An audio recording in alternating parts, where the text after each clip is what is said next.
Alors, sur Montluçon, à la Libération, que pesait la JOC?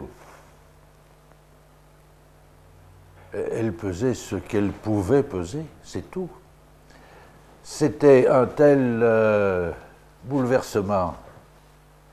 Du jour au lendemain, les gens qui étaient puissants avaient disparu. Puis il y avait des nouveaux qui étaient là. Les gars qui étaient venus, les maquis s'étaient amenés, avaient fait essayer de prendre la ville. Ils avaient occupé la ville, mais la caserne qui est en haut sur la route de Limoges n'était pas prise. Elle était cernée par les FFI. Il y avait des drapeaux tricolores partout. On avait installé le comité local de libération était en place. Tous les gars se mettaient un brassard FFI, tous ceux qui pouvaient, avec des armes ou sans armes. C'était bon. Les gendarmes étaient terrés dans leur coin, dans leur gendarmerie. On ne les voyait plus. On ne voyait plus de flics d'avant. Il y avait de nouvelles autorités. C'était le jour après la nuit, quoi. Hein. Mais alors quand on se retrouve là-dedans, tout seul, puisque je vous ai dit tous les copains, j'ai eu vite fait le tour. J'habitais d'abord à Néry, moi, pas à Montluçon. Hein. Avec les autres copains de ma section, je m'étais engagé. On était dans l'équipe des milices patriotiques. On me dit, ben l'amoureux, il doit être chez lui, voilà son adresse, il habitait un pavillon. Je vais chez lui, pendant que il était à 700 ou 800 mètres de l'édifice communal, qui était plein de monde, du matin au soir. J'arrive chez lui, il était en train de bêcher son jardin. J'ai dit, ah bon, l'amoureux, oui, oui, oui. Je me présente, Moulinet, bon, il dit, non, je suis le président de la JOC. La CFTC, alors, qu'est-ce qu'elle fait? C'est toi, paraît-il, le responsable. Oui, oui, oui, mais c'est moi. Et ben alors, t'as vu, à l'édifice communal, là, les gars de la CGT, ils ramassent tous les... Ils sont en train de ramasser tous les gars. Ils y vont, ça adhère à plein bras. Alors, et la CFTC? Oh, mon Dieu. Mon vieux, écoute, hein, faut prendre son temps. Là, c'est de l'agitation, tout ça. Laisse-les faire. Ça retombera après. On pourra voir. Ah bon? Ah ben j'ai dit, c'est comme ça que tu procèdes. Tu ne ramasseras pas grand-chose. Dis donc. J'ai dit, mais alors Non, non, non, qu'est-ce que tu veux? J'ai pas le temps, il faut d'abord que je fasse mon jardin. Ah bon? Ah. Voilà ce qu'il y avait, tu vois. C'était très brillant. Alors j'ai repris le boulot, moi. Heureusement qu'il y avait je te dis, que grâce aux consignes qu'avait passées le secrétariat de la JOC dans les bulletins fédéraux, 6 ou 7 mois avant, en disant si vous n'êtes pas en relation avec les gars des autres mouvements de la CJF, faites-le, prenez contact avec les gars de la GEC ou de la JAC. J'avais donc pris contact avec le secrétaire de la GEC, Maurice Brun, qui était le fils d'un avocat, et qui avait mon âge. Il sortait du lycée. Ça avait bien accroché. On se débrouillait tout. Alors, ben, j'allais le trouver. Qu'est-ce que t'as dit? Qu'est-ce qu'on fait là? Je veux pas aller tout seul voir les gars de la jeunesse communiste là pour les FUJP. Il faut que tu viennes. On sera deux. Au moins, on tiendra le choc. Car les gars des jeunesses communistes, c'était pas des types de Montluçon. Hein. Le permanent qui était là, qui menait les affaires, c'était un type de Thiers que le PC avait envoyé là-bas. Hein. Son nom de guerre, c'était Tintin. Pour les milices patriotiques, c'était pareil, c'était pas un type de Montluçon, c'était un type de Toulon qui était là comme permanent pour mener les choses. Hein. C'était... Il n'y avait que à la CGT, où là, c'était des gars du coin. Hein. Et c'est donc... du point de vue influence, ben, on fait ce qu'on peut. Hein. Alors j'ai essayé après avoir fait le tour, essayer de regrouper les quelques gars qu'il y avait. Ben, j'ai dit, bon, les copains étaient partis de chez moi, les différentes unités FFI étaient parties, tout ça, c'était... Les uns étaient partis sur le front de La Rochelle, les autres sont partis dans la division FFI d'Auvergne, qui s'est transformée ensuite en 152e régiment d'infanterie, dans la première armée de Delattre. Et pourquoi telles unités sont-elles allées sur le front de La Rochelle? Pourquoi les autres sont-elles allées dans la division FFI d'Auvergne qui rejoignait la première armée? Tout ça, ça s'est sûrement réglé au niveau des états-majors de la résistance, mais au niveau de la région Auvergne. Ça n'a pas été discuté sur place, ni il y a eu un savant partage des uns des autres. Hein? Et localement, on voit ce qui se fait, mais on n'est pour rien là-dedans. Alors c'est ce qui est le pire, c'est qu'on voit les choses qui bougent, et puis on a le sentiment qu'on n'y peut pas grand-chose. C'est tout ça, c'est en train de ça vous pète à la figure, là où le reste, bon, c'est...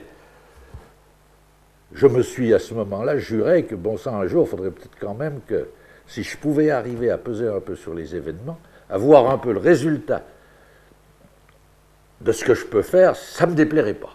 Parce que vraiment là, ça me passait au-dessus de la tête, tout simplement. Hein? Et on essaye de faire face comme on peut, de ne pas se noyer. Alors j'ai repris le boulot. Les gars des milices patriotiques voulaient que je reste responsable, là, mais ils me disaient, il faut faire des adhérents, il n'y a pas assez de... Oh là, je dis, ça va. Allez, allez, allez. Je reprends, l'usine avait réouvert, j'ai repris le travail, alors là, évidemment,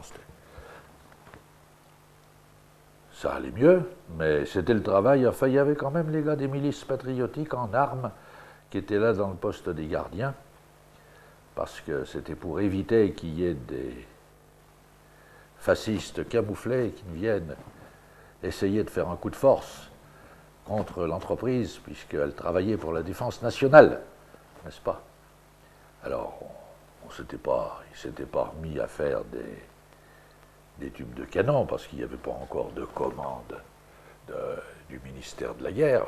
Puis, le ministère, j'ai le sentiment que ça devait être un joyeux bazar. Hein? Il devait avoir peut-être quelque chose de plus pressé que ça. Alors, les gars travaillaient, ils s'étaient mis à faire des fabrications directement, fabriquer des grenades, fabriquer des autres bricoles de ce genre. Bon, ça n'a pas duré très longtemps. Alors, il y a eu là, sur le plan de l'usine, on avait essayé de démarrer la JOC avait lancé le mot d'ordre, là où c'est possible, essayer d'avoir des délégués des jeunes dans les entreprises, pour les jeunes de moins de 21 ans. Étant donné qu'il y avait, à nouveau, il y avait eu des élections de délégués du personnel, il y avait les syndicats, la législation du travail, la charte du travail était abolie et on en revenait au code du travail classique.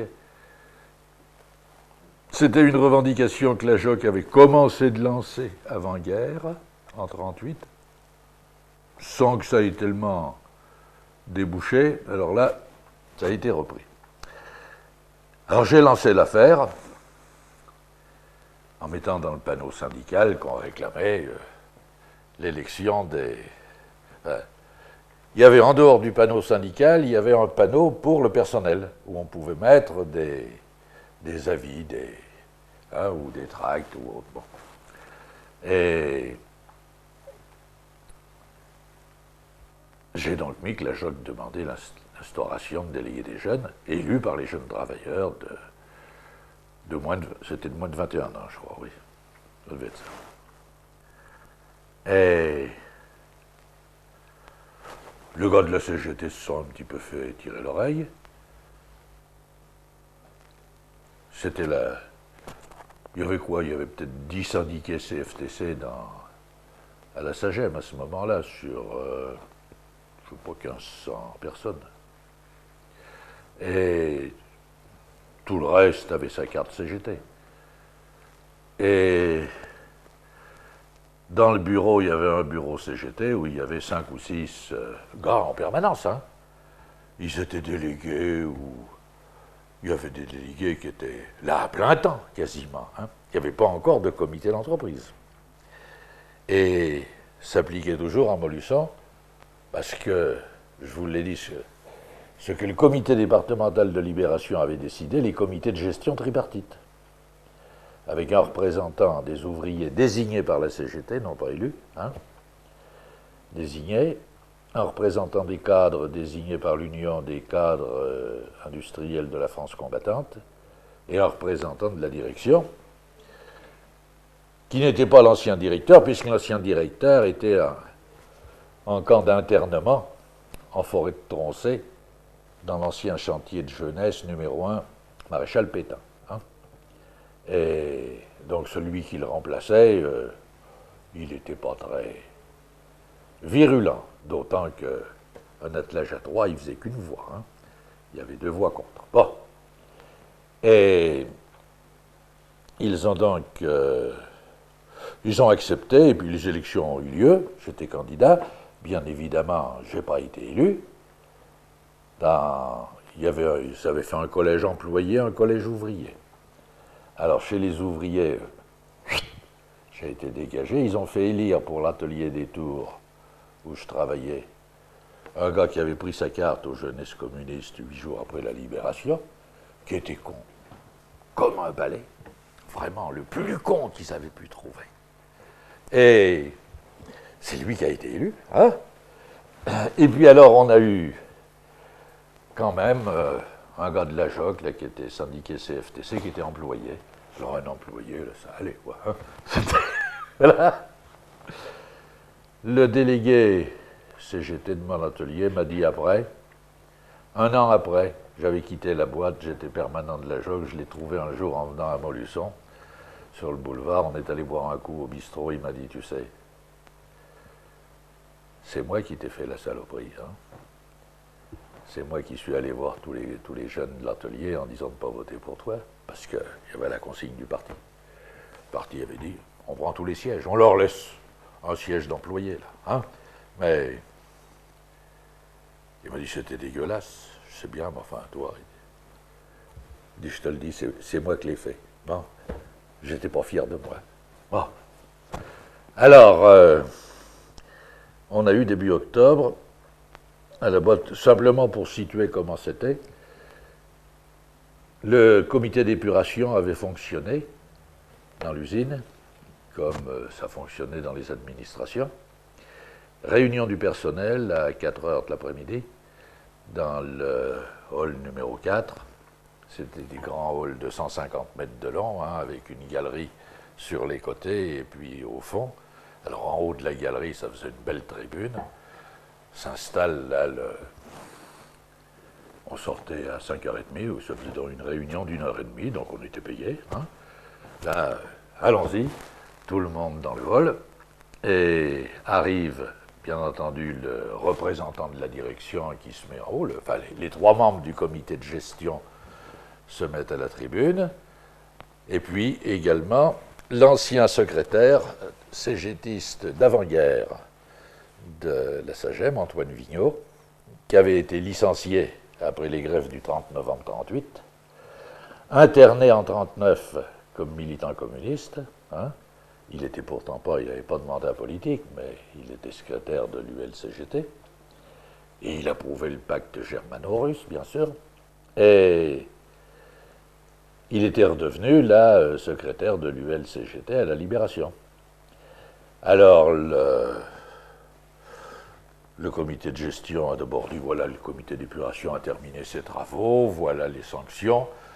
Les principaux responsables de l'usine, directeur adjoint, chef de fabrication, chef du personnel, étaient épurés. Oh, c'était pas grave. Tout le monde le savait, ils étaient pas là. Hein. Ils étaient tous montés à Paris, le siège social les avait pris tranquillement, comme c'était des anciens de la compagnie. Hein. Et ils ne seraient plus à l'usine de Montluçon, enfin. Ils seraient donc au siège à Paris ou à l'usine d'Argenteuil. Et après quoi, là, ils disent maintenant, passe la parole au camarade Antoine Vigneault. Alors Vigneault a commencé son laïus en disant « Camarades, le 4 septembre 1939, Monsieur Alajoanine, directeur de la SAGEM, m'a fait arrêter par la police et fait mettre en camp d'internement. J'ai été interné pendant plus d'1 an. Maintenant, je suis Monsieur Alajoanine est interné en forêt de Troncé. Chacun son tour. C'était la taxe. Et puis alors après, il a dit bon, ben, l'épuration est faite, mais maintenant, il faut travailler, hein. Camarades, il faut retrousser les manches. Et je vous le dis sérieusement, la guerre n'est pas finie, il faut relever la France, il faut vaincre le nazisme totalement, et puis il faut gagner la bataille de la production. Et je m'adresse à tous les copains.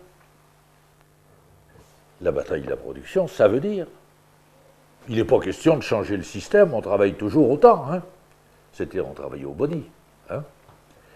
Et je vous dis même, on sait comment ça marche, il y a des temps qui sont un petit peu longs, hein.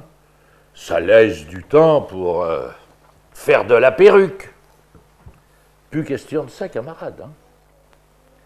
Il n'est plus question de faire de la perruque.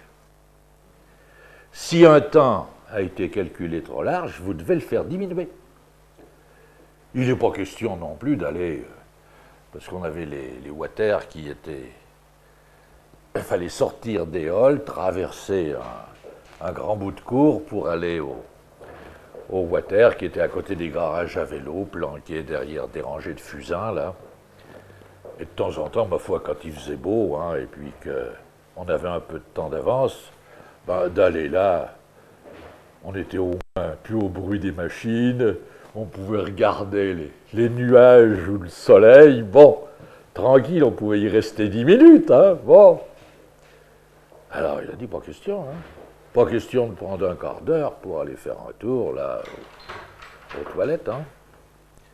On préviendra les camarades qui s'amusent à ce petit jeu-là. On leur dira qu'il faut que ça cesse, hein.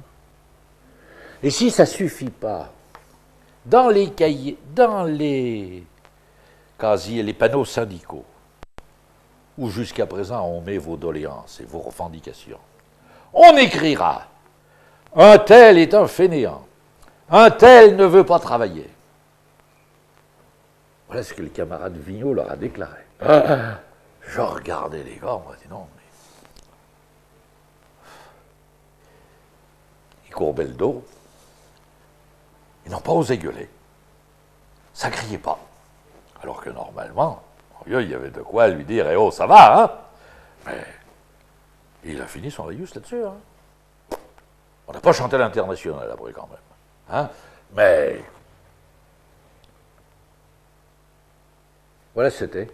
Alors le soir même, évidemment, le compte-rendu de la réunion était fait au PDG de la SAGEM, à Paris. Il y en a qui s'en sont chargés. Et la réaction a été immédiate. Le PDG de la SAGEM a téléphoné, a joint les services techniques du ministère de la Défense et a dit, voilà ce qui s'est passé ce qui se passe dans l'usine de Montluçon. C'est le soviet organisé. Ouais, les communistes ont tout en main, quoi. Ils éjectent les gens, puis maintenant, ça va être la police, hein. La police bolchevique, là, installée dans l'usine. Alors, nous, on est impuissants, il faut que vous nous aidiez. Alors, pour nous aider, ben, supprimez les commandes. Et faites-le leur savoir. Et le ministère de la Défense a immédiatement envoyé télégramme. Commande militaire supprimée. Ah, oulala. Alors les camarades du bureau syndical CGT de la boîte et Antoine Vigneault sont montés en traction avant à Paris. C'était ça début octobre, avant que... Ils ont passé à Orléans sur le pont provisoire, le pont jeté par les Américains. Là, il n'y avait pas encore le pont SNCF n'était pas rétabli. Et Ils sont allés trouver la direction en disant de quoi, qu'est-ce que c'est que ça, c'est pas possible, vous sabotez l'économie française. Et puis ça va, hein, on sait ce que vous avez fait sous l'occupation, vous avez travaillé pour les Allemands, la direction a dit mollo, hein, on a travaillé pour les Allemands parce qu'on était obligés, voilà les lettres de menaces qu'on avait reçues, si l'usine de Montluçon ne travaillait pas pour la Wehrmacht, bah, il était question de fermer l'usine et d'emmener les gens travailler en Allemagne, tout le personnel, alors, et je n'ai pas dire que on n'a rien fait. On a fait des choses pour la résistance, voilà des certificats, etc. On a aidé tel réseau, tel autre. Bon! Le lendemain, ils sont retournés à la direction en disant, enfin quoi, vous n'allez pas nous laisser redescendre à Montluçon comme ça, il y a quand même 1500 gars là, ils ont des femmes et des enfants.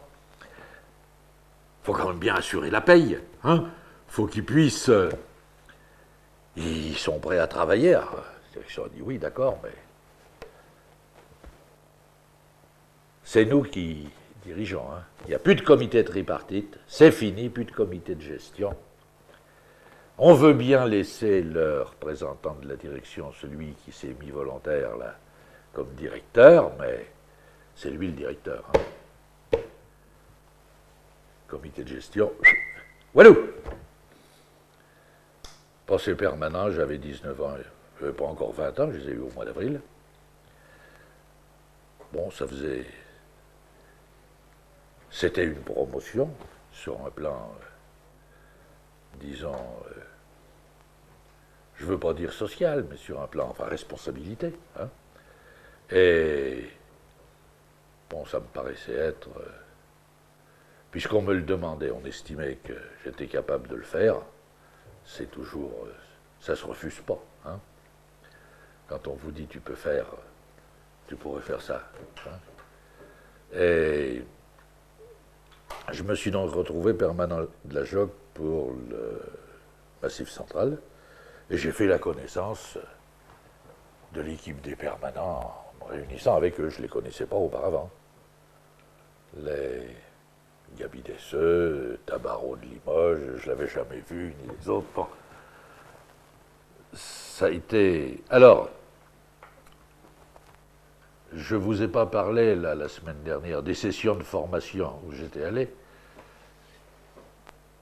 C'est les choses qui m'avaient aidé qui m'avaient apporté effectivement une formation.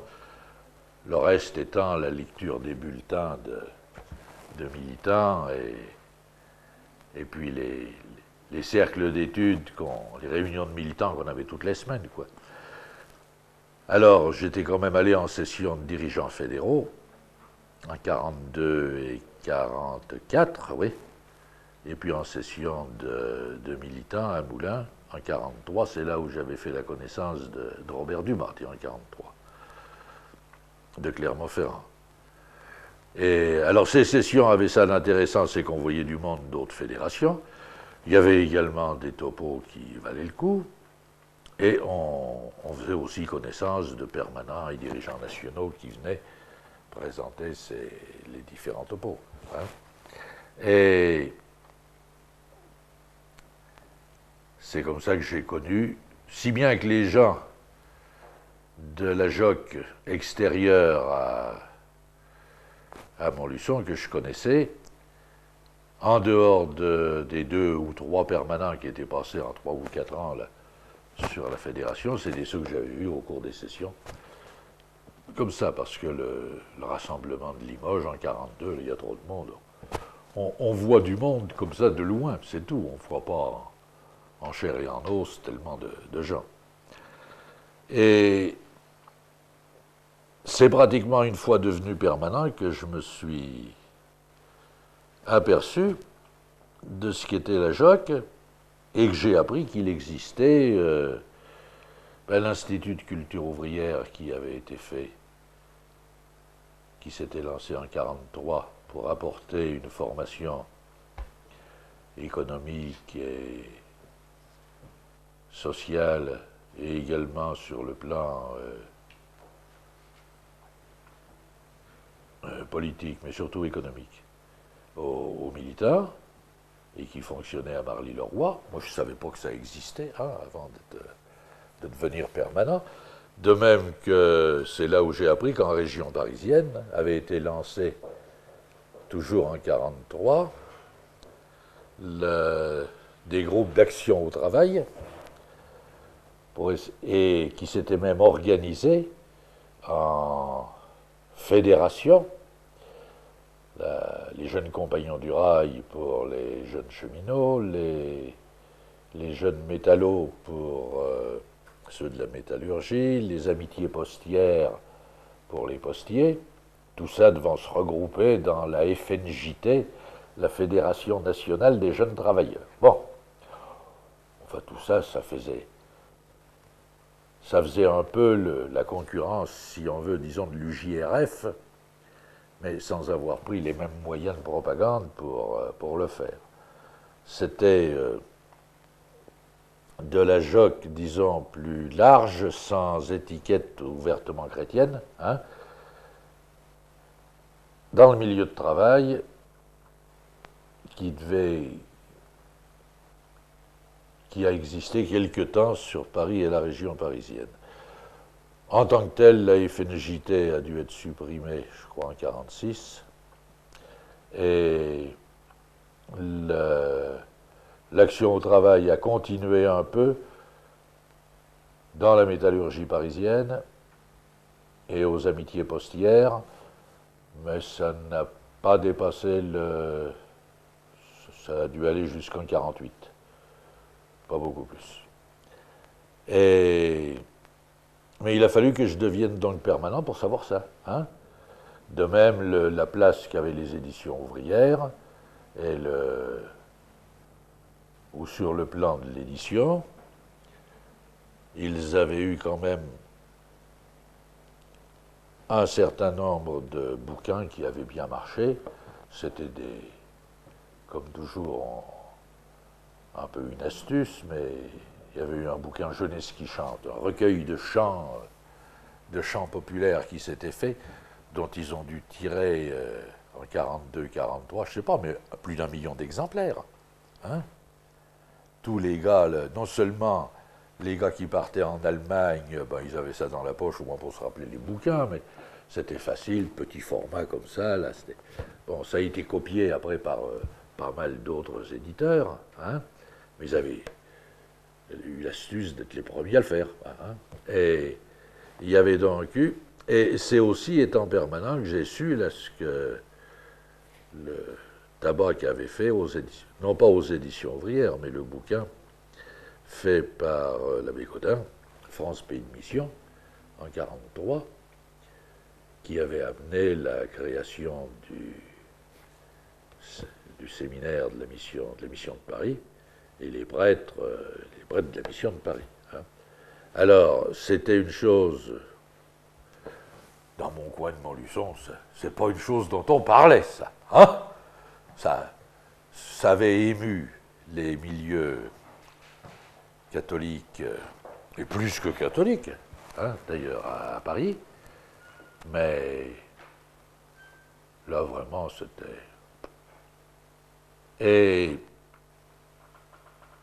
une fois devenu, alors, après, en 1945, après la libération, c'était effectivement une chose qui comptait, car à ce moment-là, bon, non seulement on a su qu'il y avait, bon, cette affaire de prêtre ouvrier, mais qu'il y avait en plus des gars de la JOC qui étaient allés travailler en Allemagne dans le cadre du STO, qu'il y avait des aumôniers qui étaient partis, plus ou moins clandestinement, enfin, pour être aumôniers avec eux. Alors, il y a eu des bouquins faits là-dessus, après, journal d'un prêtre ouvrier en Allemagne, machin comme ça. Bon. C'était vraiment Et ma première session de permanent à laquelle je suis allé, en 1945, mois d'avril, 120 permanents, on se retrouvait, la session de dirigeants nationaux. Moi, j'avoue, c'était juste au moment de mon 20e anniversaire.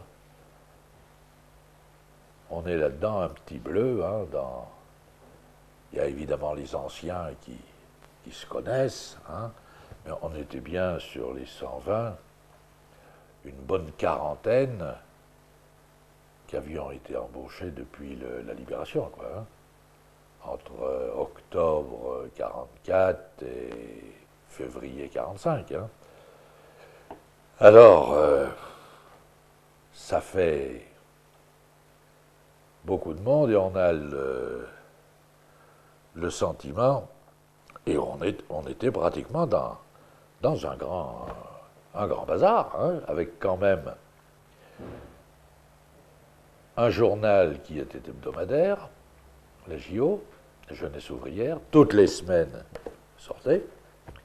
Il y avait guère qu'au mois d'août, il y avait, je crois, il devait y avoir 2 ou 3 numéros en moins en juillet-août, c'est tout. Hein.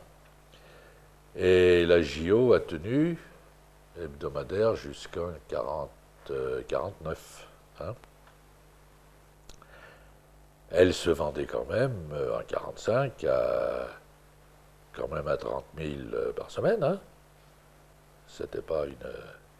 Et que les gars vendaient donc, il y avait les abonnements, et puis les militants la prenaient, et elle était vendue à la criée, car c'était quand même à l'époque, on vendait les journaux à la criée. Les gars du PC vendaient, c'était plus l'Avant-Garde, c'était le journal de l'UJRF, je ne sais plus comment ils l'appelaient. Si, ça devait être l'Avant-Garde encore. Et il y avait et donc la Jeunesse ouvrière. Et puis, oui, c'était pratiquement les 2 seuls quotidiens, les 2 seuls hebdomadaires de mouvement de jeunes. Hein? Ah, c'était après, pour les filles.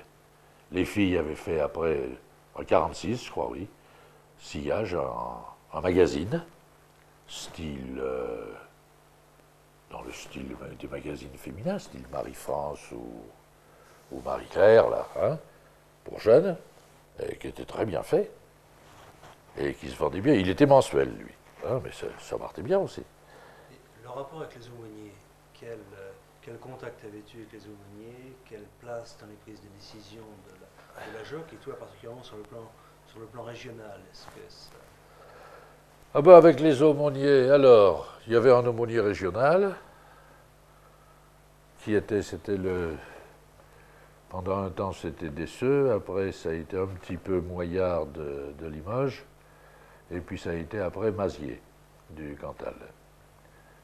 Et alors l'aumônier régional bossait avec l'équipe des permanences, vous voyez, en réunion une fois par mois pour faire le programme du mois, prévoir les sessions de formation qu'on avait. On faisait aussi le point sur la marche des différentes fédérations, puisque chacun avait 2 ou 3 fédérations à suivre. Et on organisait des tournées pour voir, et on correspondait avec les fédéraux, hein, pour savoir où ils en étaient. Et il y avait... Et l'aumônier régional voyait aussi les aumôniers fédéraux et les évêques dans le coin. Hein. Il y avait besoin, parce qu'il fallait leur expliquer. Alors, après la Libération, ils comprenaient, ils étaient tellement, pour la plupart, tourneboulets qu'on pouvait leur faire avaler beaucoup de choses. Je ne dis pas qu'ils comprenaient tout, hein, mais enfin, au moins, ils avaient tellement été secoués par ce qui s'était passé. Pétain avait disparu, ils ne savaient plus où ils en étaient pour bon nombre, hein, que ma foi, des gars qui y allaient, au moins les gens de la JOC, ils ont sauvé les meubles, ils ont... Bon, on parle d'eux, ils sont... C'est des petits gars bien, bon, hein, ça allait bien, l'ouvrier de service était bien vu, hein. On était... là, il n'y avait pas de question. C'était pas... Maintenant, ça va être différent.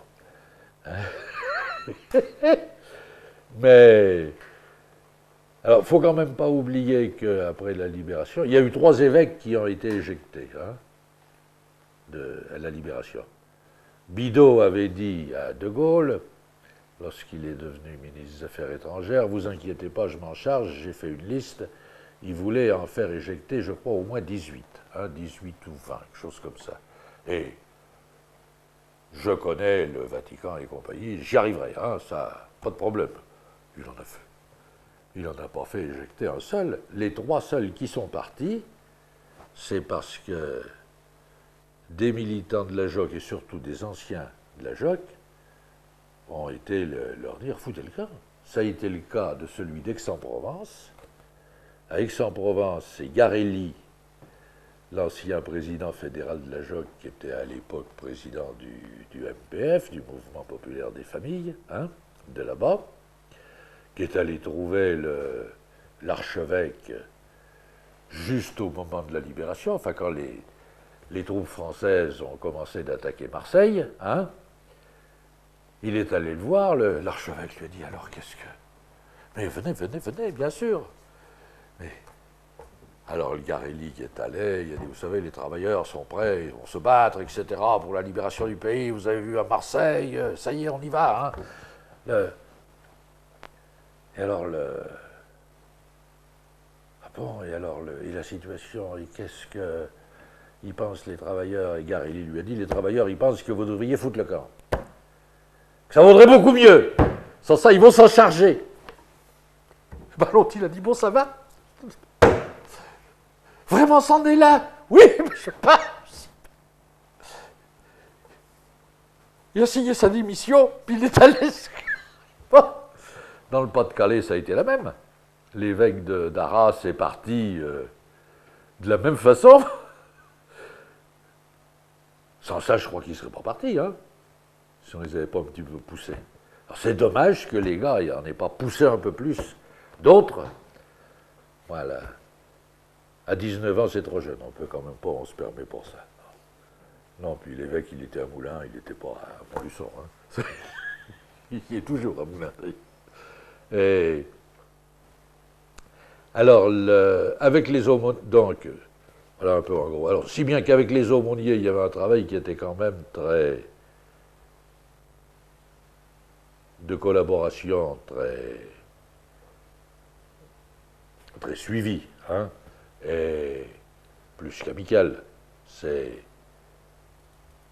dis pas que à l'époque, ils étaient encore tous en soutane, c'était pas ils n'étaient pas fringués en civilo, c'était rare ceux qui étaient en civil. Là, je me rappelle quand je suis arrivé à Paris pour la première session de permanence que j'ai faite, là, en avril 45, il m'avait dit, les plus anciens m'avaient dit, arrive 1 ou 2 jours avant, comme ça tu verras dans les bureaux, tu pourras régler des affaires pour les calendriers, les cotisations, puis voir les gars qui sont là, les différents dirigeants, quoi. Avant la session, c'est quand même plus facile. Je descends l'escalier qui n'était pas bien large. Je descendais en courant, un type juste en face de moi, j'ai manqué de lui rentrer dedans, je suis arrêté au dernier, qui était en civil, j'ai dit, oh bon ça, un peu plus, je suis rentré dedans. Il m'a regardé. Je dis, comment tu t'appelles? Il m'a dit, c'est moi le père Bouche. Ah bon? Ah bon? Il était en civil, j'ai dit. Oui, il dit, toi, je suis en civil. Et toi, comment c'est? J'ai dit, moi, c'est Moulinet. Tu viens d'où? Il dit, je viens de Montluçon. Ah bon, t'es de Montluçon? Bon, ça va, toi. Il dit, moi, c'est Albert Bouche. Bon, voilà. Là, j'étais un peu étonné. C'était le premier que je voyais en civil, comme ça. Parce que chez moi, à Montluçon, c'était pas des curés très à l'adresse. Et étant donné qu'il n'y en avait pas un qui savait que Bidault était un ancien de la CJF, ça vous démontre à peu près où ils en étaient, ces curés de l'Allier. Il y en avait juste un qui était un peu dégourdi, parce que il s'était évadé du camp de prisonniers 6 mois plus tôt, quand même, celui-là. Alors là, du coup, il avait quand même quelques relations, il avait réussi à joindre par d'autres anciens évadés, les gars de la résistance, ils connaissaient un petit peu, mais les autres n'avaient aucune idée. Du moment, ils se disaient, c'est encore l'équipe à Dormois et compagnie, et puis les cocos, alors tout ça, ça n'allait pas à l'église. Hein. Bon, alors, c'était pas de leur monde. Hein. Ils étaient paumés. Bon, alors je me suis donc retrouvé, je reviens là, au secrétariat de la JOC. J'ai été permanent pendant 2 ans, donc dans le Massif central, et puis on était organisé en plus par branche. La JOC avait décidé fin 1943, pour mieux cerner les problèmes et avoir une pédagogie plus adaptée, de faire des branches d'âge, les apprentis pour les 14-17 ans, les jeunes de 17 à 20 ans et les aînés au-dessus de 20 ans.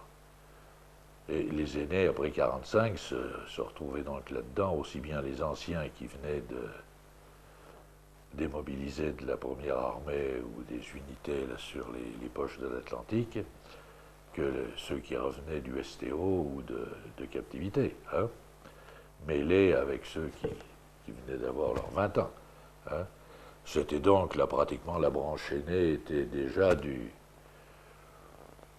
pratiquement la formation à la vie adulte, quoi, et aux problèmes des adultes, donc, où les gars voyaient bien davantage les problèmes syndicaux, les problèmes,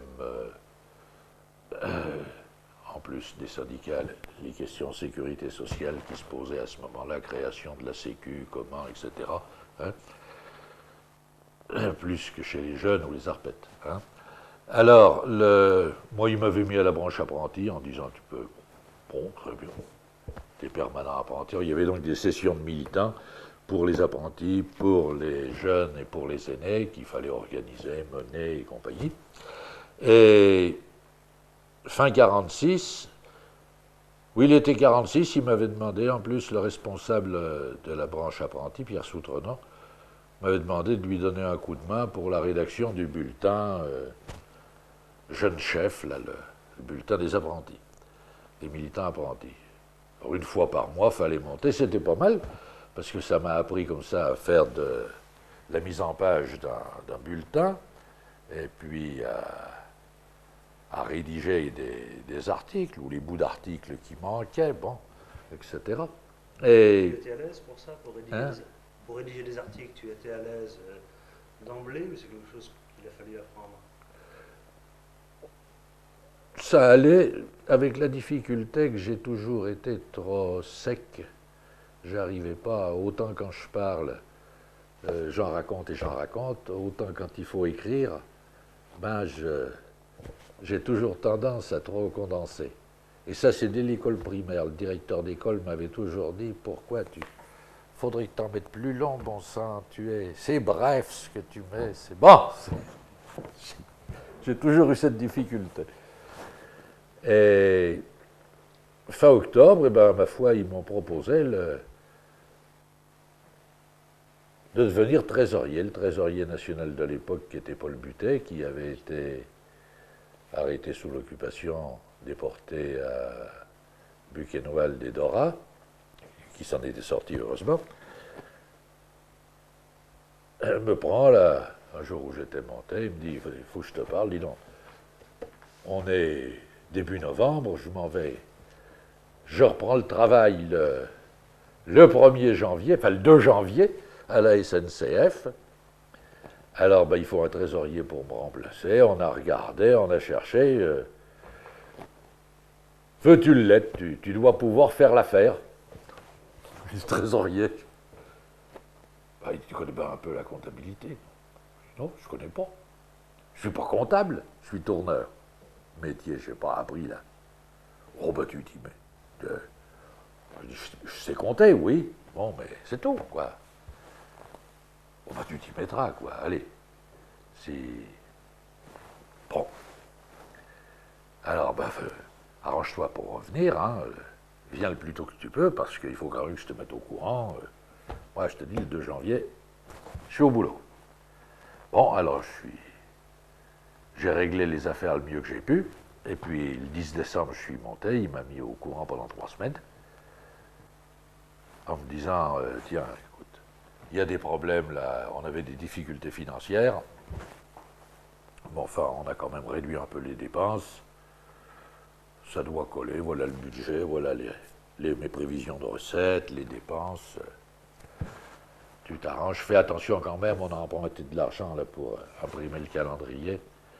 Alors la première échéance, le premier remboursement, là, c'est au mois de janvier. Hein, le loupe pas, hein, puis il faut payer l'imprimeur. Hein. Oh, malheureux. Les recettes n'étaient pas, ça tenait pas dans les prévisions qu'il avait faites. Tous les jours, je regardais. À l'époque, les gars ne payaient pas par chèque banque, c'était le CCP qui marchait.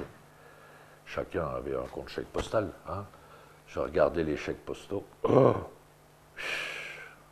Bon, début janvier, ça va, c'est les fêtes, quoi. Les gars, ils sont pas encore bien. Il avait beau faire des relances, ça va venir vers le 15, quoi. Oui, le 15, ça venait pas beaucoup plus, hein. Et puis arrivait le 20, 5 jours avant d'avoir à payer les traites de l'imprimeur. Oh là là. Et c'est pas vrai, si on continue comme ça, mais on y arrivera. Alors, il m'avait dit, si t'es embêté, bah écoute, tu vois avec le président, hein. Il est dans le bureau à côté, c'était Cartérade qui avait... Cartérade, il avait 10 ans de plus que moi, hein, c'était... J'avais pas 22 ans, j'étais vraiment un gamin. Ah, et Cartérade me dit, il y a des embêtements, oh, c'est pas vrai, etc. Comment faire? Bon, ben, écoute, on repoussera la paye, hein, mais il faut que tu... Il fallait payer la banque et l'imprimeur. Ah, il me dit, écoute, règle la banque. L'imprimeur, arrange-toi, demande-lui un délai. Je revois toujours le type. Je téléphone à l'imprimeur. Le directeur commercial se ramène. 2 heures après, il était là.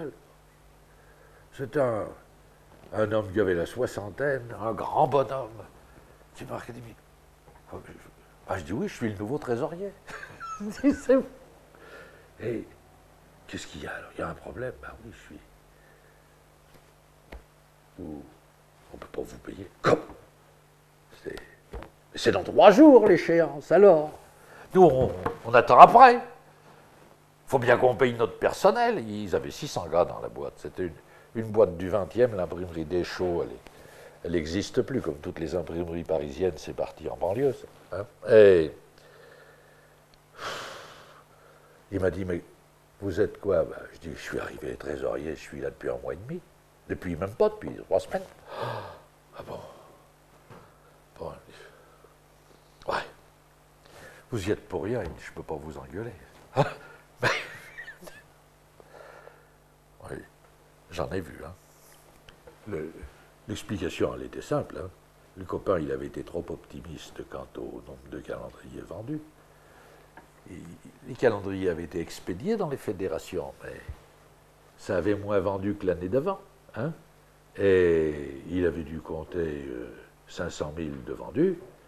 Il y en avait 400 000, alors 100 000 de moins. On dit, ça fait mal, hein.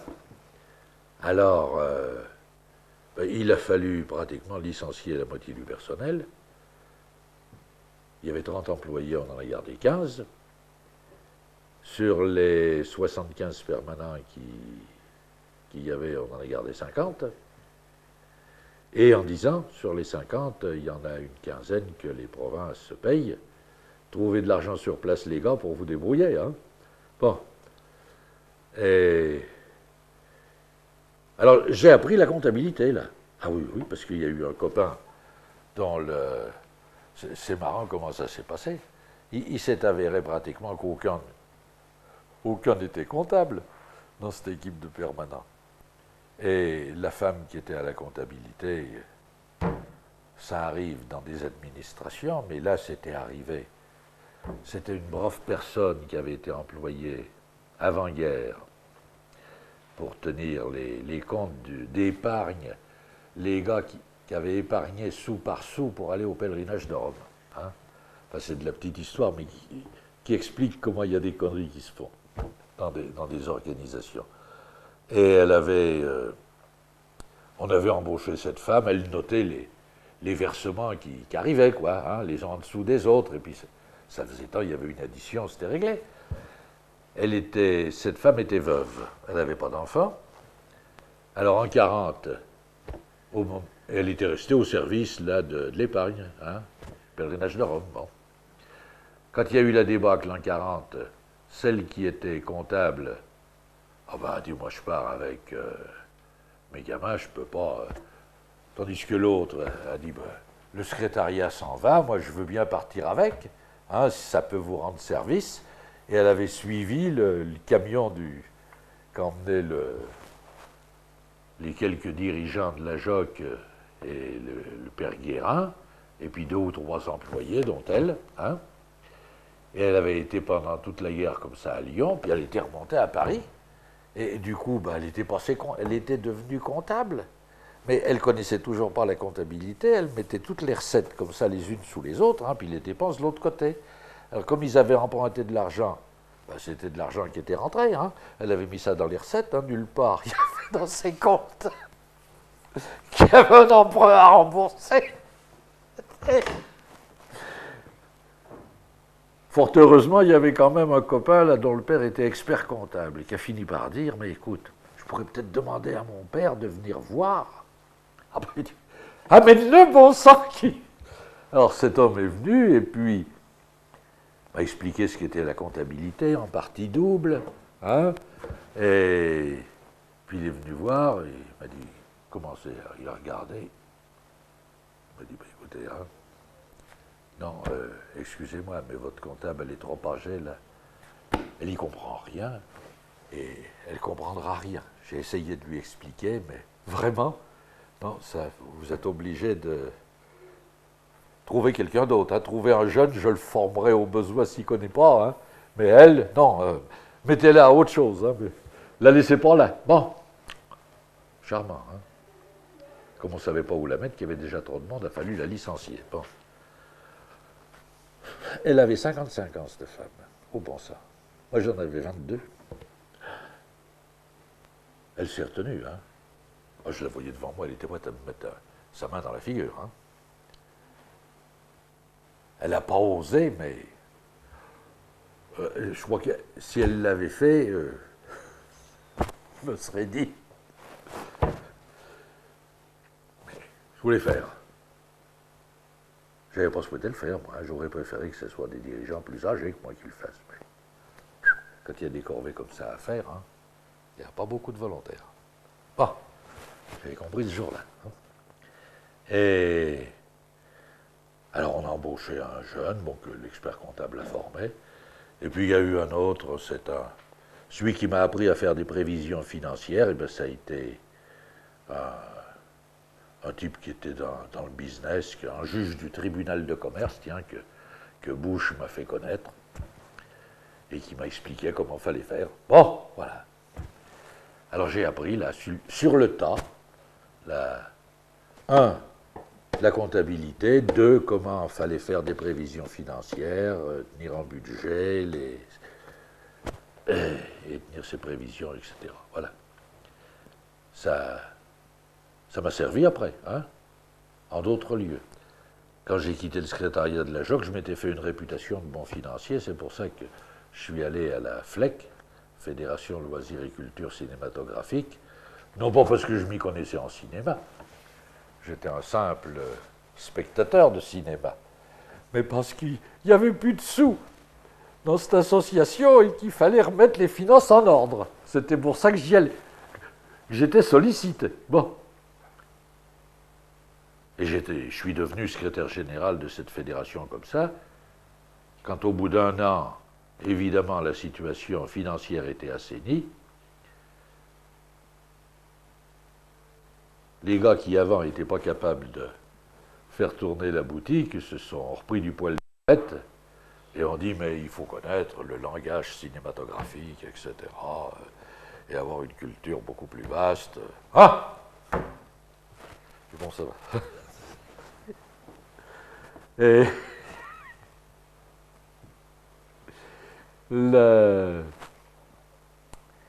alors, trésorier, ça occupe pas son homme tout le temps. Quand il y a des difficultés, ça l'occupe. J'avais gardé quand même, bien sûr, 2 ou 3 fédérations à suivre, comme on disait. J'allais en Limousin, Limoges et la Corrèze. Et ce qui était tout différent de Clermont-Ferrand. Hein, ça, j'avais appris mes 2 années de permanent avant, mais que l'Auvergne c'est une chose, le Limousin c'en est une autre. Hein, et Clermont et Limoges, oh là là, c'est ville d'à peu près d'égale importance, mais c'est vraiment 2 choses différentes. Hein. Et autant, et ça se traduisait sur le plan alors de... On était donc obligé, et alors en tant que permanent, je continue, on était... Je me suis même occupé là, comme personne ne le faisait, de la France d'outre-mer. Parce qu'il y avait de la JOC en Afrique du Nord, mais pour ce qui était des colonies, comme on disait, il y avait eu de la JOC au Vietnam qui avait démarré avant-guerre, c'était Nguyen Mana qui l'avait monté. Nguyen Mana était le fils d'une grande famille catholique. Il avait un de ses ancêtres qui avait été décapité par un empereur du Vietnam là, dans le cadre des 140 martyrs là, que Jean-Paul II a dû béatifier, je crois, il y a 4-5 ans. Hein. Et il était venu comme étudiant en France, et là, il avait connu la fille de Georges Maran, député maire communiste d'Ivry, et président du Conseil général de la Seine. Et ils sont partis au Vietnam. Quand il avait fini ses études, il avait un doctorat de droit et sciences éco, et il avait fait Sciences Po. Et son travail là-bas, ben, ça a été d'être inspecteur du travail à Haiphong, où il n'a pas pu faire grand-chose, étant donné que la première inspection qu'il avait faite, c'était chez non pas à la cotonnière de la grande filature d'Haiphong, où il y avait 3000 personnes, mais il était allé dans une petite boîte chez M. Martin qui montait des vélos. Un ancien de la coloniale qui était resté là-bas, avec son béret. Il était allé voir, bien entendu, il n'y avait pas de lavabo, il n'y avait pas de vestiaire pour les Niakoués. Hein. Et il avait donc dit au type, c'est pas normal, il faut respecter les règles de sécurité. L'autre lui avait dit, de quoi? Un Niakoué qui vient me donner des ordres? Fous le camp! Où je te mets mon pied au cul? Hein, et il lui avait dit, je voudrais ce procès verbal. Vous devez respecter un agent de l'autorité. Hein? Procès verbal. Alors évidemment, tout de suite, protestation dans le journal local, si bien que le gouverneur l'avait convoqué dès le lendemain à Hanoï et lui avait dit, écoutez, vous avez fait que votre devoir, mais c'est pas possible. Comprenez les réactions. Alors lui avait-il dit, que dois-je faire? En tant qu'inspecteur du travail, si je ne peux pas inspecter dans les entreprises tenues par les Français, qu'est-ce qui reste? Celles tenues par les Chinois? Hein? Ça ira pas loin. Alors il s'est donc dit, puisque je suis inspecteur du travail, ben au moins je vais m'occuper. Il avait vu en France les gars de la JOC. Il a dit, bon, comme il y avait des... Par chance, c'était des missionnaires espagnols qui étaient là-bas, c'était pas des Français, des missions étrangères. Il y en avait un qui était un peu compréhensif. Alors il a fait, il a monté de la JOC avec, là-bas, il a créé la JOC vietnamienne. Et il s'est retrouvé, et 3 de ces gars étaient venus en 1939 pour le pèlerinage de la JOC à Rome. C'est les 3 seuls qui y soient allés, ils étaient partis en bateau, 3 semaines avant que la guerre ne commence. Il n'y en a pas eu d'autres, pèlerins jossistes à Rome. Et il s'est retrouvé après en 1945, bien sûr, dans le premier gouvernement Ho Chi Minh, où Ho Chi Minh, pas fou, faisant un gouvernement de large union, avait besoin d'un représentant catho, Et c'est Nguyen Mana qui l'a été en tant que ministre de l'économie nationale. Alors,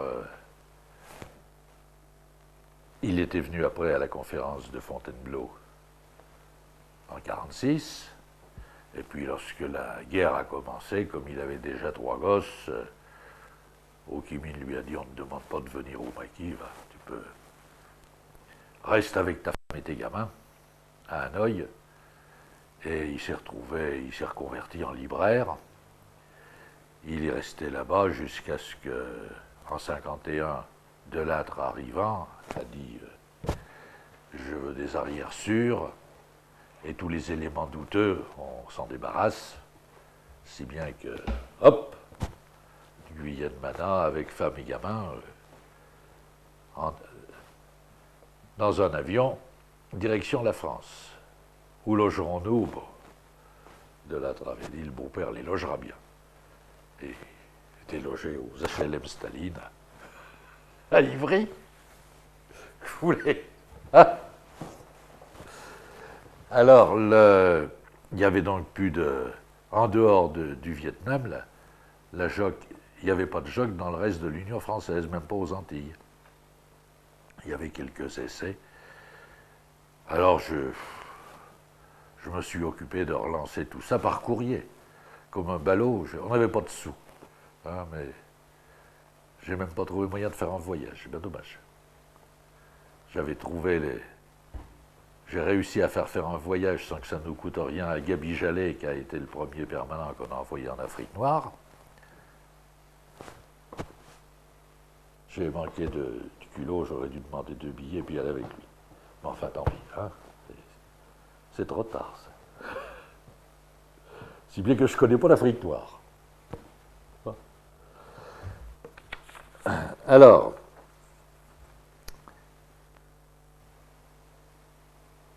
que dire d'autre?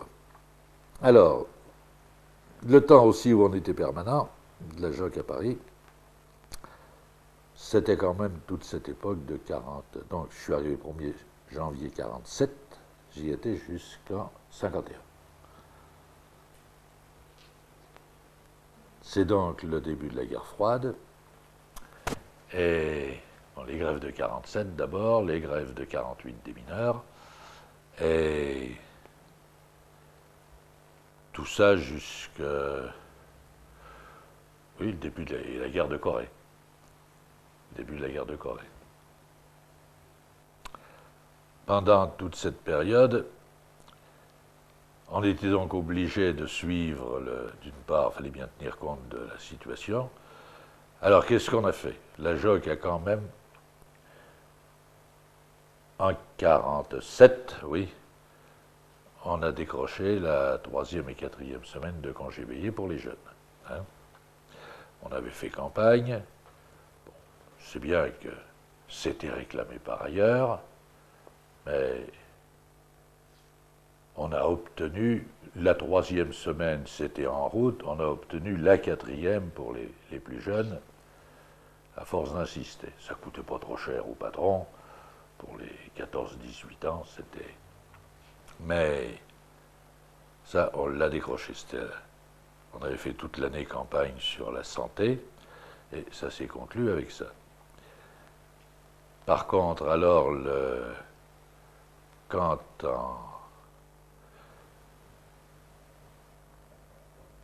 dans la mesure où la situation était plus difficile et sur le plan politique, et où il y avait la grande bagarre, où le PC était dans l'opposition contre le gouvernement de, comment disait-on, troisième force, hein, oui, c'était la 3e force, c'était la formule de Cueil, ça, hein, et c'était pas très facile pour la JOC, pour les positions sur le plan revendication. Hein. Après avoir décroché la 4e semaine de congé, après c'était moins évident. Hein. Les affaires de délégués des jeunes, je vous ai dit comment ça s'était passé à la Libération dans ma boîte. Pierre Adjamar pourra vous dire lui qui a été délégué des jeunes à l'école des apprentis Michelin, comment ça s'est passé? Le meilleur résultat, c'était lui le délégué, c'est le seul qu'ils n'ont pas voulu prendre comme compagnon après. Ils avaient compris qu'ils avaient affaire à un élément enquiquinant, capable de subversion. C'était pas des gens à embaucher. Oui, non, c'est... Et ça n'a pas débouché pratiquement. Il n'y a jamais eu moyen de faire, d'obtenir un résultat qui a eu un texte de loi là-dessus. Hein, mais alors par contre, on était donc en, non pas en liaison, mais enfin en relation, les anciens de la JOC qui avaient fait la Ligue ouvrière chrétienne avant-guerre, avait transformé cette Ligue ouvrière chrétienne en mouvement populaire des familles en 1943. Et le MPF avait son journal, lui aussi, Monde ouvrier, qui paraissait toutes les semaines, comme la jeunesse ouvrière, et qui était vendu aussi, c'était du porte-à-porte. Ils vendaient en 44, 45, 46, pas loin de 100 000 exemplaires par semaine. Hein. C'était surtout vendu au porte-à-porte dans les quartiers. Et le mouvement populaire des familles était donc mouvement familial qui avait monté des tas de services pratiques pour aider les gens, également des associés, ils ont monté aussi des services d'aide familiale, les travailleuses familiales, et puis après la guerre, ils avaient embrayé sur les vacances familiales, les premières maisons familiales de vacances, c'est eux qui ont créé les maisons familiales de vacances, et voulant répondre à tous les problèmes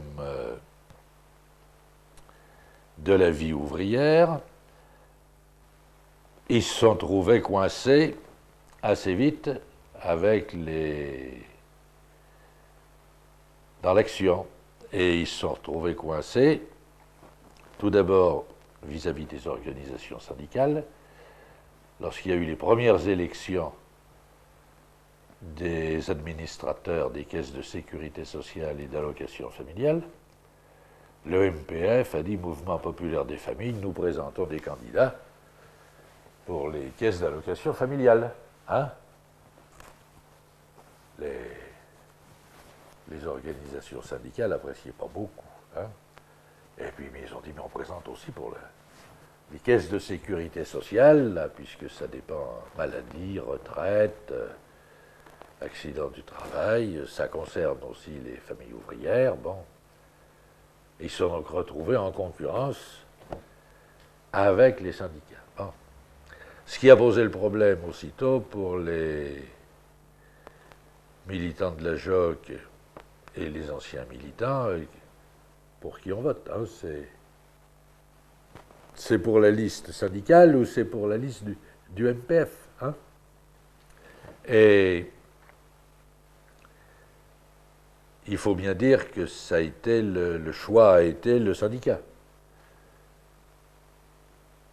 dans ce domaine. Le MPF s'est retrouvé mouvement familial, hein, coincé avec les unions départementales d'associations familiales, ce que les gens ne souhaitaient pas. Mais et le MPF a voulu quand même essayer de se maintenir sur une ligne et de dire on a une orientation politique. Ils se sont retrouvés aussi coincés sur le plan politique. Est-ce que si tu es un parti, ben, il faut aller aux élections politiques, hein, et présenter des candidats aux élections politiques quand il y en a. Et le MPF a fini par présenter des candidats. Enfin, ils avaient changé de titre. Ils étaient devenus, en 1950, Mouvement de libération du peuple. Hein? Et ils ont présenté des candidats. Vous êtes devenu, ça veut dire que toi, à aucun moment, tu n'en as été membre du mouvement de libération Non. du peuple. Non. Jamais. Non. Tu restais toujours Comment est-ce que vous aviez réagi à la JOC par rapport à la scission MLP, MLO, etc. Ah, ça a été après, ça. Après, parce qu'alors, une fois MLP, il fallait, bon, non seulement avoir des candidats, mais quelle ligne politique. Et ils avaient donc décidé de travailler avec le PC, hein, en étant un peu dans la même situation que l'Union progressiste, en fidèle compagnon de route, quoi. Et en 1953, il y a eu au congrès du MLP de Saint-Ouen une motion présentée par 3 ou 4 militants qui disait en bref, au lieu d'être toujours des compagnons de route du PC, on ferait mieux d'y adhérer. Ce serait beaucoup plus simple. Ça clarifierait la situation. Et alors, ces types ont été battus et ont quitté le MLP d'ailleurs, mais ça a déclenché en même temps, ça a été alors ceux qui, j'en avais déjà qui trouvaient que ça, vraiment ça débordait, on dit c'est plus possible, on s'en va, on crée il y a eu scission, ils ont créé le MLO, Mouvement de Libération Ouvrière. À partir du moment où il y a eu la scission du MLO, bon, chacun des deux morceaux était loin de fondu. Chaque fois qu'il y a scission, les adhérents, il y en a toujours une bonne partie qui s'en vont. Mais dans ces années donc, du secrétariat général de la JOC, quelles sont les personnes qui t'ont marqué en profondeur? Tu avais parlé du père Bush que tu avais rencontré plus tôt, mais est-ce qu'il y a des personnalités qui ont contribué à te faire à mieux orienter ta pensée, ton action? Juste pour le père Bush, qu'est-ce qu'il allumait avec la JOC? Bush, c'est un dominicain Oui, tout à fait, oui. qui a 85 ans maintenant, qui était allé, il était d'origine d'une famille ouvrière du nord, de Roubaix, et il est allé chez les dominicains au lieu d'aller à l'université, parce que chez les dominicains, il pouvait y aller gratis. Son père était devenu sacristain d'une église là, à Roubaix, après avoir été chômeur assez longtemps, et il était logé là, et il avait pris la place du père de Florimond Bonte, fondateur du PC, dans le Nord. Et comme il y avait les dominicains à côté, ben, ma foi, là, il pouvait donc aller chez les dominicains, leur bibliothèque, etc. Et ils lui ont dit, mais il est intelligent, allez, on le pousse, il peut faire des études, et il est donc... et Bush est devenu dominicain. Mais il voulait aller travailler et les dominicains l'ont envoyé, il était à Paris.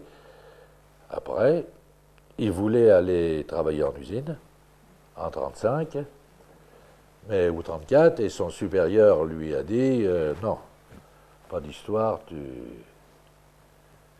vous irez aider la JOC.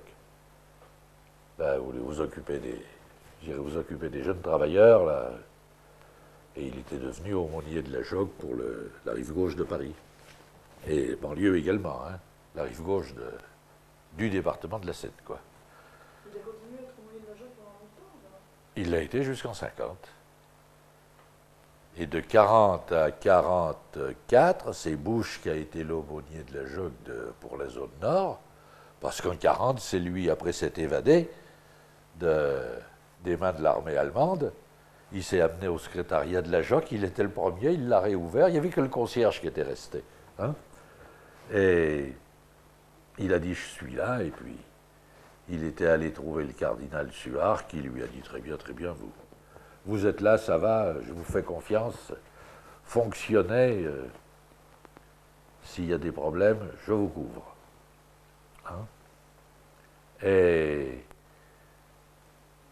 Bush, alors, Bush m'a marqué, c'est vrai, Bush était un type, enfin, c'était le seul des aumôniers, il avait fait Sciences Po, il était brillant, qui avait une formation enfin, universitaire, et qui connaissait, qui avait en plus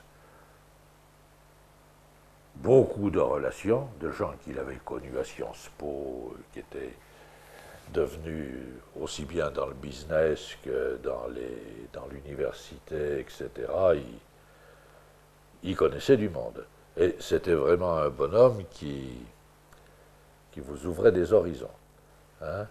Mais à côté, il y avait un autre, Carbonel, alors c'est tout différent, ça, qui était l'aumônier des apprentis, qui était un Aveyronais qui avait commencé de travailler à l'âge de 13 ans et qui était allé au séminaire qu'après son service militaire, mais qui avait toujours été un petit pauvre parmi ses confrères, et qui avait une tripe ouvrière comme c'est pas permis. Hein. Et alors lui, c'était lui qui vous recommandait, pour comprendre la mentalité des jeunes arpètes, ben, il vous recommandait la lecture du bouquin de Pierre Ampe, l'atelier du quart de poêle, écrit sur les arpètes de la compagnie des moteurs Ignoméron, boulevard Kellermann, hein, et où Pierre Ampe fait la comparaison entre les mômes de l'école d'apprentis de Ignoméron et ceux des centres d'apprentissage de l'époque. C'est un bouquin qui est introuvable maintenant. Si je vous le recommande, Il y avait en plus, je m'en suis aperçu là, quand j'étais alors les dirigeants de la JOC, bon, il y avait donc les relations avec la CJF, les autres mouvements. On n'y allait pas tout de suite, hein, il fallait déjà avoir un peu une certaine bouteille dans la maison, être déjà un dirigeant national confirmé.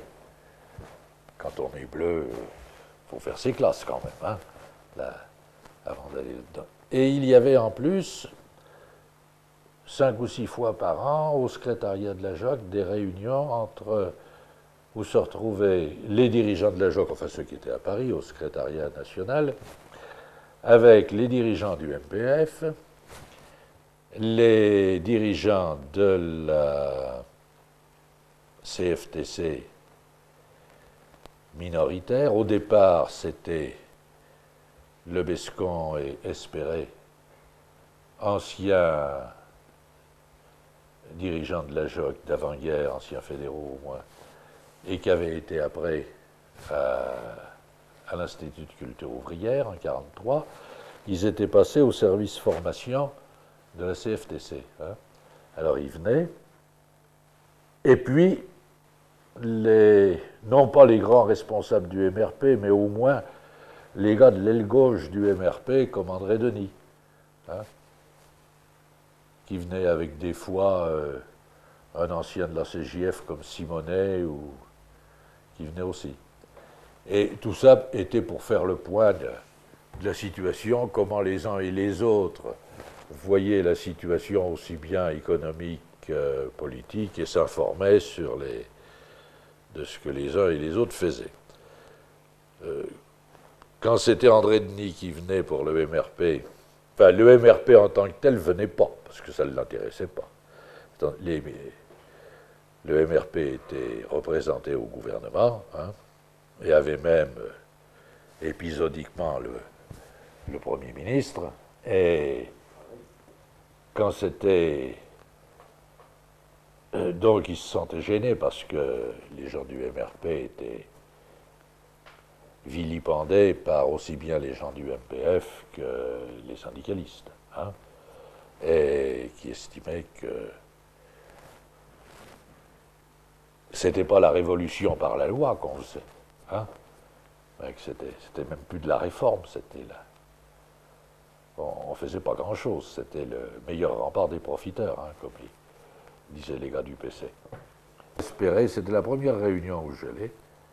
Gérard leur a dit, moi, écoutez, vous trouvez que j'ai des positions qui ne vous conviennent pas, qui vous paraissent rétrogrades, et bien ça va, la fois prochaine, je ne viendrai pas, je vous envoie les gars de la minorité.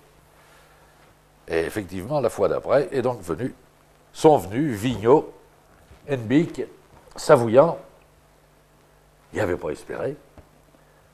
Et ça a flashé avec les gars du MLP. Hein. Les gars ont dit, il y a la guerre d'Indochine, oui, bon, on va passer notre temps à se battre contre la guerre d'Indochine. Hein. C'est dans les boîtes, il y a quand même d'autres problèmes. Et nous, on est responsables syndicaux. C'est les questions syndicales d'abord qui nous préoccupent. Et disant gentiment aux gars du MPF, c'est bien là. Vous ne savez pas ce que c'est que les entreprises, vous n'y avez pas grand monde, et vous n'avez pas de responsabilité dans ce domaine. Vous n'êtes pas. On était encore à l'époque où les salaires étaient. C'était avant la loi sur les conventions collectives, les salaires étaient donc fixés par le gouvernement et il fallait négocier dans les ministères, c'était les syndicats qui négociaient, c'était pas le MPF, là encore, il n'y pouvait rien. Hein. Il se contentait de réclamer l'augmentation des salaires et l'augmentation des allocations familiales dans son journal Monde ouvrier. Hein. Ça n'allait pas beaucoup plus loin. Et ça en est venu et ça a fini par s'accrocher assez sérieusement sur les positions vis-à-vis du PC. Hein. Et autant les gars de la minorité CFTC ont dit, nous, on est pour l'unité d'action, oui, mais on n'est pas pour l'unité d'action sur un plan professionnel, sur un plan syndical. On ne marche pas sur l'unité comme ça, en suivre les campagnes du PC. On ne mélange pas. Alors, ils étaient restés manger avec nous. Et là, j'avoue que j'ai cassé la croûte avec Hennebique. Comme il y avait pas mal de monde ce jour-là, on avait mis des tables en plus. J'étais avec Paul Raffin. On avait cassé la croûte avec Hennebique et puis, je ne sais plus quel était un autre permanent. Et on a dit à Hennebique, qui était le secrétaire fédéral d'Électricité de France, mais Fernand, tu ne perds pas ton temps à essayer de monter une fédération EDF, fédération CFTC à EDF, en face de la CGT de Marcel Paul, qui a été le ministre qui a fait la loi de nationalisation et qui a fondé, en somme, qui est le père d'EDF, et qui était déjà le patron de la CGT des compagnies d'électricité avant. Est-ce que tu ne perds pas ton temps là-dedans? Est-ce qu'il ne vaudrait pas mieux être dans la CGT? Oh là là, Hennebique nous a regardé et nous a dit, en 1944, moi je travaillais déjà à EDF, papa. C'était la CPDE. Et il nous a dit, j'étais à Gennevilliers, à l'usine à gaz. Et je fais partie des gars qui l'ont libéré, j'avais un fusil mitrailleur. Alors, on nous a dit qu'il faut être tous syndiqués à la CGT, que ça vous plaise ou ça vous plaise pas. Je dis, moi, on ne me dicte pas ma conduite. Hein. Personne ne m'a obligé à être là avec un fusil mitrailleur, j'y suis. Je vous vaux. Pas de question, j'aime pas qu'on me... Et je suis allé voir à la CFTC ce qu'il y avait 3 fois rien. J'ai dit, bon, ben, je m'occupe du syndicat, je le prends. Pour toute la France, il y avait 300 adhérents quand j'ai créé la fédération. Ça, c'était en 50, hein, 6 mois avant qu'il meure. Vous avez dit, il y en a maintenant 10 000. Alors, ça va comme ça, hein? Il a dit, mais il a dit quoi? On s'est fait respecter. Il a dit, Marcel Paul me respecte, il n'y a pas de problème. Et on a adopté une règle. Jamais on ne se bat devant la direction, puisqu'à EDF, on fait les commissions de classement. Pour avoir une promotion, c'est les on passe devant les commissions, comment ils appellent ça? C'est commission paritaire ou... Oui. Les syndicats, les représentants syndicaux disent d'accord ou pas d'accord pour la mutation ou la promotion de X, Y ou Z. On a toujours convenu qu'on ne défendait que les gens syndiqués. Hein? Les non-syndiqués, on ne s'en occupe pas. Hein? Ça, ils passent sous la table. Donc, les gars syndiquent, hein? S'ils veulent être défendus. Mais on ne se tire pas dans les pattes pour ça. Même s'il y a eu de temps en temps un coup en vache, on s'est toujours fait respecter, il n'y a pas de question. Et on ne s'est jamais battu devant la direction. Et il n'y a pas de raison de ne pas y arriver, il n'y a pas de... Le jour où... Ah, bon. Là, j'avoue que le raisonnement qui consistait à dire pour être avec la masse, il faut être dans le syndicat qui regroupe la plus grande partie des gars, bon, quand on est dans le livre quotidien, où on ne peut pas travailler si on n'a pas la carte de la CGT, je veux bien, moi encore, hein, mais sinon, effectivement, il y a... Et j'avoue que Edbic était convaincant. Et que j'ai dit, bon, mais... Car jusqu'à ce moment-là, on ne savait pas très bien au secrétariat ce qui se passait, hein, la CFTC. Hein, c'était...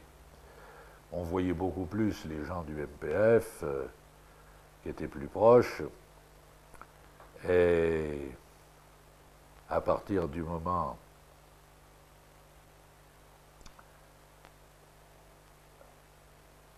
où on a vu les gars de plus près, il y a eu, il faut bien le dire aussi davantage, il y a eu des permanents nationaux qui sont passés, permanent CFTC, c'est Gégène qui est passé permanent des métaux en Lorraine, en 51. Hein, et après,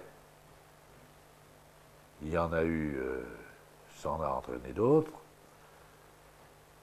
Jusqu'à ce moment-là, c'était des gars en province qui étaient devenus permanents du D. Ça avait été le cas du Vivier à Rennes, de Clerc à Nantes, et encore de Clerc, c'était les métaux. C'était même pas l'UD, au départ. C'était le cas de Maurice Bonnet à Grenoble, de Matvé. Hein, Matvé venait pas de la Joc.